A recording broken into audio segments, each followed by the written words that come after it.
ಎಲ್ರಿಗೂ ನಮಸ್ತೆ. ನನ್ನ ಹೆಸರು MD ಇಸ್ಮಾಯಿಲ್ ಮಾಡಗಿರಿ ಅಂತೇಳಿ, ಜಿಲ್ಲಾ ಯುವ ಕಾಂಗ್ರೆಸ್ ಪ್ರಧಾನ ಕಾರ್ಯದರ್ಶಿ. ಈ ಮಾಧ್ಯಮಗೋಷ್ಠಿಯ ಉದ್ದೇಶ ಏನಂದರೆ, ರಾಯಚೂರು ಜಿಲ್ಲೆಯಲ್ಲಿ ಆಗಿರ್ಬೋದು, ಕಲ್ಯಾಣ ಕರ್ನಾಟಕ ಭಾಗದಲ್ಲಿ ಆಗಿರ್ಬೋದು, ಮತ್ತು ನಮ್ಮ ರಾಜ್ಯ ಕಾಂಗ್ರೆಸ್ನ ಪಾಲಿಗೆ ಆಪದ್ಬಾಂಧವ ಹಾಗೂ ಪ್ರತಿ ಕಾಂಗ್ರೆಸ್ನ ಕಷ್ಟ ಕಾಲದಲ್ಲಿ ಬೆನ್ನೆಲುಬಾಗಿ ನಿಂತು ಕಾಂಗ್ರೆಸ್ ಪಕ್ಷವನ್ನು ಸದೃಢವಾಗಿ ರಾಜ್ಯದಲ್ಲಿ ಆಗಿರ್ಬೋದು, ಜಿಲ್ಲೆಯಲ್ಲಿ ಕಟ್ಟಿರುವಂಥ NS ಬೋಸರಾಜ್ ಸಾಹೇಬರನ್ನು ಏನು ಕಳೆದ 3 ವರ್ಷದಲ್ಲಿ ಸಿದ್ದರಾಮಯ್ಯ ನೇತೃತ್ವದ ಸಾಹೇಬರ ಸರ್ಕಾರದಲ್ಲಿ ಸಣ್ಣ ನೀರಾವರಿ ಮತ್ತು ವಿಜ್ಞಾನ ತಂತ್ರಜ್ಞಾನ ಸಚಿವರನ್ನಾಗಿ ಆಡಳಿತವನ್ನು ನೀಡಿದ್ದಾರಲ್ಲ, ಇದು ರಾಜ್ಯದ ಎಲ್ಲ ಸಚಿವರಿಗಿಂತ ಉತ್ತಮವಾಗಿ ಆಡಳಿತ ನೀಡಿದ್ದಾರೆ.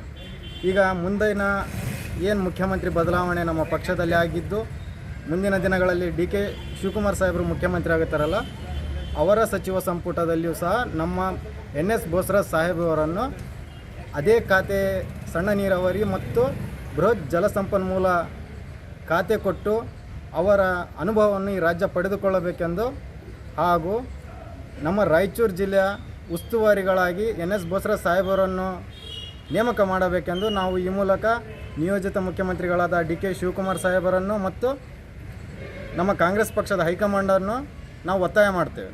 ಅಲ್ಲ ಸರ್, ಏನಂತಂದರೆ ಈಗ ಒಂದು ರೀತಿಯಲ್ಲಿ ರಾಯಚೂರು ಜಿಲ್ಲೆಯಲ್ಲಿ ನೀವು ಆಗ್ರಹ ಪಡಿಸ್ತಾ ಇದ್ರಿ, ಸಚಿವ ಬೋಸರಾಜ್ ಅವರಿಗೆ ಸಚಿವ ಸ್ಥಾನ ಅಂತೇಳಿ ಕೊಡಬೇಕಂತೇಳಿ, ಯಾಕಂತಂದರೆ ಕಂಟಿನ್ಯೂಟಿ ಮಾಡ್ಬೇಕಂತೇಳಿ. ಈಗ ಒಂದು ವೇಳೆ ಈಗ ಹೈಕಮಾಂಡ್ನಲ್ಲಿ ಅಥವಾ AICCಯಲ್ಲಿ ಒಂದು ರೀತಿಯಲ್ಲಿ ಚರ್ಚೆ ನಡೆದಿದ್ವಾ, ಕೊಡುವ ಸಾಧ್ಯತೆ ಇದೆನಂತ?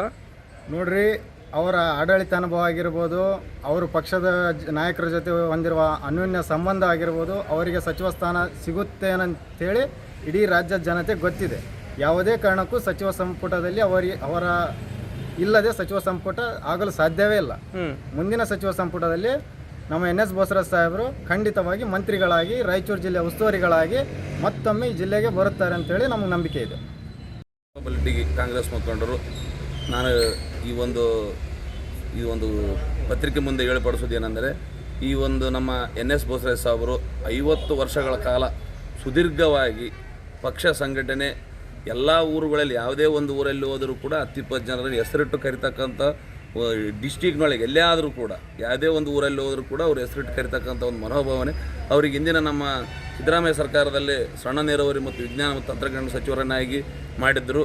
ಈಗ ಅದೇ ರೀತಿಯಾಗಿ ಈ DK ಶಿವಕುಮಾರ್ ಅವರ ಸಂಪುಟದಲ್ಲಿ ನಮ್ಮ NS ಬೋಸರಾಜ್ ಸಾಹೇಬರಿಗೆ ಇನ್ನೂ ಉನ್ನತವಾದ ಸ್ಥಾನ ಕೊಟ್ಟು ರಾಯಚೂರು ಜಿಲ್ಲೆ ಉಸ್ತುವಾರಿ ಮಾಡಬೇಕು. ಯಾಕಂದರೆ ಹಿಂದುಳಿದ ವರ್ಗಗಳು ಅವರಿಗೆ ಅನ್ಯಾಯ ಆಗಬಾರ್ದು. ಯಾಕಂದರೆ ಸಿದ್ದರಾಮಯ್ಯವ್ರನ್ನ ಕೂಡ ಈಗ ಅಹಿಂದ ನಾಯಕ ಅಂತ ತಿಳಿಸಿದ್ದಾರೆ. ಈಗ ಅಹಿಂದ ನಾಯಕರಂತ ಕೇಸಿ ಬಿಂಬಿತರಾಗಿರ್ತಕ್ಕಂಥ NS ಬೋಸರಾಜ್ ಅವ್ರನ್ನ ಕೂಡ ಇಳಿಸಿದರೆ ಮುಂದಿನ ದಿನಮಾನಗಳಲ್ಲಿ ಅಹಿಂದ ವರ್ಗಕ್ಕೆ ಒತ್ತಡ ಬೀಳ್ತದೆ. ಮತ್ತು ಯಾವುದೇ ಕಾರಣಕ್ಕೆ ಮುಂದಿನ 28ರ ವಿಧಾನಸಭೆ ಎಲೆಕ್ಷನ್ನ ಒಂದು ಪೂರ್ವ ಇದಕ್ಕಾಗಿ ಇಟ್ಕೊಂಡು ಸಾಹೇಬರಿಗೆ ಸಚಿವರನ್ನಾಗಿ ಮಾಡಿ ಜಿಲ್ಲಾ ಉಸ್ತುವಾರಿ ಮಾಡಬೇಕು. ಮಾಡದಿದ್ದರೆ ಡಿಸ್ಟಿಕ್ನೊಳಗೆ ಎಲ್ಲ ಕಡೆಯೂ ಉಗ್ರವಾದ ಹೋರಾಟವಾಗ್ತದೆ. ಅದಕ್ಕೆ ನಮ್ಮ ಹೈಕಮಿಟಿಗಾಗಲಿ, ನಮ್ಮ DK ಶಿವಕುಮಾರ್ ಅವರಿಗಾಗಲಿ, ರಾಹುಲ್ ಗಾಂಧಿ ಅವರಿಗಾಗಲಿ ನಾವು ಮನವಿ ಮಾಡ್ಕೊಂಬೋದಿಷ್ಟೇ, ನಮ್ಮ ಸಾಹೇಬರಿಗೆ NS ಬೋಸರಾಜ್ ಸಾಹೇಬರಿಗೆ ಸಚಿವರನ್ನಾಗಿ ಮಾಡಬೇಕು ಮತ್ತು ಜಿಲ್ಲಾ ಉಸ್ತುವಾರಿ ಕೊಡಬೇಕಂತ ಈ ಒಂದು ನಿಮ್ಮ ಒಂದು ಪತ್ರಿಕೆ ಮುಖಾಂತರ ನಾವು. ಅಲ್ಲ ಸರ್, ಏನಂತಂದರೆ ಕಳೆದ ಬಾರಿ ಸಿದ್ದರಾಮಯ್ಯವರು CM ಆದ ಸಂದರ್ಭದಲ್ಲಿ ಸಣ್ಣ ನೀರಾವರಿ ಮತ್ತು ವಿಜ್ಞಾನ ಮತ್ತು ತಂತ್ರಜ್ಞಾನ ಸಚಿವರಾಗಿ ಖಾತೆ ಕೊಟ್ಟಿದ್ದರು ಬೋಸರಾಜ್ ಅವರಿಗೆ. ಈ ಬಾರಿ ಯಾವ ಖಾತೆ ಸಿಗುವ ಸಾಧ್ಯತೆ ಇದೆ?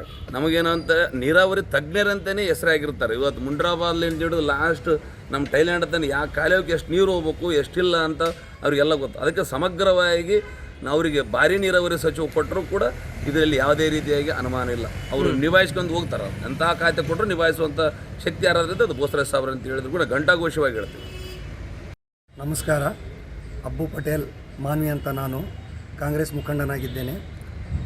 ಈ ನಿಮ್ಮ ಪತ್ರಿಕಾಗೋಷ್ಠಿಯಲ್ಲಿ ಮುಂದೆ ಬರುವ ಕಾರಣ ಏನೆಂದರೆ, ಮೊನ್ನೆ ಸಿದ್ದರಾಮಯ್ಯ ಸಾಹೇಬರ ಸರ್ಕಾರದಲ್ಲಿ ನಮ್ಮ NS ಬೋಸರಾಜ್ ಸಾಹೇಬರು ಸಣ್ಣ ನೀರಾವರಿ ವಿಜ್ಞಾನ ಮತ್ತು ತಂತ್ರಜ್ಞಾನ ಸಚಿವರಾಗಿ ಸಮರ್ಥವಾಗಿ ತಮ್ಮ ಜವಾಬ್ದಾರಿಯನ್ನು ನಿಭಾಯಿಸಿದ್ದಾರೆ. ಅದು ಅಲ್ಲದೆ ದೂರದ ಕೊಡಗು ಜಿಲ್ಲಾ ಉಸ್ತುವಾರಿ ಸಚಿವರಾಗಿ ನೇಮಕ ಮಾಡಿದರೂ ಸಹ ಯಾವುದೇ ಬೇಸರ ಪಟ್ಟುಕೊಳ್ಳದೆ 6 ತಿಂಗಳಲ್ಲಿ ಸುಮಾರು 31 ಸಲ ಆ ಜಿಲ್ಲೆಗೆ ಭೇಟಿ ಕೊಟ್ಟು ಅಲ್ಲಿಯ ಜನನಾಯಕನಾಗಿ ಮೆಚ್ಚುಗೆ ಪಡೆದುಕೊಂಡಿರೋದು ಸತ್ಯ. ಅದೇ ರೀತಿ ಅವರು ನೀರಾವರಿ ತಜ್ಞ ಅಂತಲೇ ಹೇಳಬೇಕು ಅವರಿಗೆ ನಾವು. ಈಗ ಇದಕ್ಕೆ ತಾನೇ ನಮ್ಮ ಬೀರಪ್ಪ ಅವರು ಹೇಳಿದಾಗೆ ಅವರು ಯಾವ ಕಾಲುವೆಗೆ ಯಾವ ಟ್ಯಾಲೆಂಟ್ಗೆ ಯಾವ ಭಾಗಕ್ಕೆ ಎಷ್ಟು ನೀರು ಬೇಕು ಎಷ್ಟು ಗೇಜ್ ಮೇಂಟೈನ್ ಮಾಡಬೇಕೆಂಬುದು ಸಮಗ್ರ ಮಾಹಿತಿ ಇದೆ. ನಾವು ಕೇಳ್ಕೊಳ್ಳೋದಿಷ್ಟೇ, ಅವರಿಗೆ ಈ ನಮ್ಮ ಡಿ ಕೆ ಶಿವಕುಮಾರ್ ಅವರ ನಿಯೋಜಿತ ಮುಖ್ಯಮಂತ್ರಿಗಳಾದ ಡಿ ಕೆ ಶಿವಕುಮಾರ್ ಅವರ ಸಂಪುಟದಲ್ಲಿ ಅವರಿಗೆ ಭಾರಿ ನೀರಾವರಿ ಇಲ್ಲ ಜಲಸಂಪನ್ಮೂಲ ಸಚಿವನಾಗಿ ಮಾಡಿ ಮತ್ತು ಅವರಿಗೆ ರಾಯಚೂರು ಜಿಲ್ಲಾ ಉಸ್ತುವಾರಿ ನೀಡಬೇಕೆಂದು ನಾವು ಖಡಾಖಂಡಿತವಾಗಿ ಈ ಮೂಲಕ ಬೇಡಿಕೊಳ್ತೀವಿ. ಯಾಕಂದರೆ ಈ ರಾಯಚೂರು ಜಿಲ್ಲೆಯಲ್ಲಿ ಬರುವ 7 ಕ್ಷೇತ್ರಗಳಲ್ಲಿ, ವಿಧಾನಸಭಾ ಕ್ಷೇತ್ರಗಳಲ್ಲಿ ಯಾವ ಕ್ಷೇತ್ರದಲ್ಲಿ ಯಾವ ವಾರ್ಡ್ನಲ್ಲಿ ಏನು ವೋಟಿಂಗ್ ಆಗುತ್ತೆ ಎಂಬುದು ಅವರಷ್ಟು ಮಾಹಿತಿ ಯಾರಿಗೆ ಗೊತ್ತಿಲ್ಲ. ನಮ್ಮ ರಾಯಚೂರು ಜಿಲ್ಲೆ ಕಂಡಂಥ ಅಪರೂಪದಂಥ ರಾಜಕಾರಣಿಗಳವರು, ದಣವರಿದ ನಾಯಕ ಅವರು. ಅವರಿಗೆ ಮುಂದಿನ ಬರುವ 2028 ವಿಧಾನಸಭಾ ಸಾರ್ವತ್ರಿಕ ಚುನಾವಣೆ ಗಮನದಲ್ಲಿ ಇಟ್ಟುಕೊಂಡು ಅವರಿಗೆ ಜಿಲ್ಲಾ ಉಸ್ತುವಾರಿ ಸಚಿವ ಕೊಡಬೇಕಂತ ನಮ್ಮ ಎಲ್ಲರ ಒಕ್ಕೂಲ ಧ್ವನಿ. ಅಲ್ಲ ಸರ್, ಏನಂತಂದರೆ ಈಗ ಕಾಂಗ್ರೆಸ್ ಸರ್ಕಾರದಲ್ಲಿ ಡಿ ಕೆ ಶಿವಕುಮಾರ್ ಮುಖ್ಯಮಂತ್ರಿ ನೇತೃತ್ವದಲ್ಲಿ ಸಚಿವ ಸ್ಥಾನವನ್ನು ಬದಲಾವಣೆ ಆಗ್ತಾ ಇದೆ. ಒಂದು ವೇಳೆ ಸಚಿವ ಬೋಸರಾಜ್ ಅವರು ಕೊಡದಿದ್ದ ಪಕ್ಷದಲ್ಲಿ ಈ ರಾಯಚೂರು ಜಿಲ್ಲೆಯಲ್ಲಿ ಯಾವ ರೀತಿ ಕ್ರಾಂತಿ ಆಗುತ್ತೆ? ಉಗ್ರ ಹೋರಾಟ ಮಾಡ್ತೀವಿ ನಾವು ಎಲ್ಲರ ಕಡೆ. ಪ್ರತಿ ಕ್ಷೇತ್ರವಾರು ಸಭೆ ನಡೆಸಿ ಒಂದು ಉಗ್ರವಾದ ಹೋರಾಟ ಮಾಡ್ತೀವಿ. ಮತ್ತು ಮುಂದೆ ಕಷ್ಟ ಆಗುತ್ತೆ, ಕಾಂಗ್ರೆಸ್ ಪಕ್ಷ ಬರೋಕ್ಕೆ ಕಷ್ಟ ಆಗುತ್ತೆ ಅವರಿಲ್ಲದೆ. ಅದು ಒಂದು ಉದಾಹರಣೆ ಕೊಡ್ತೀನಿ.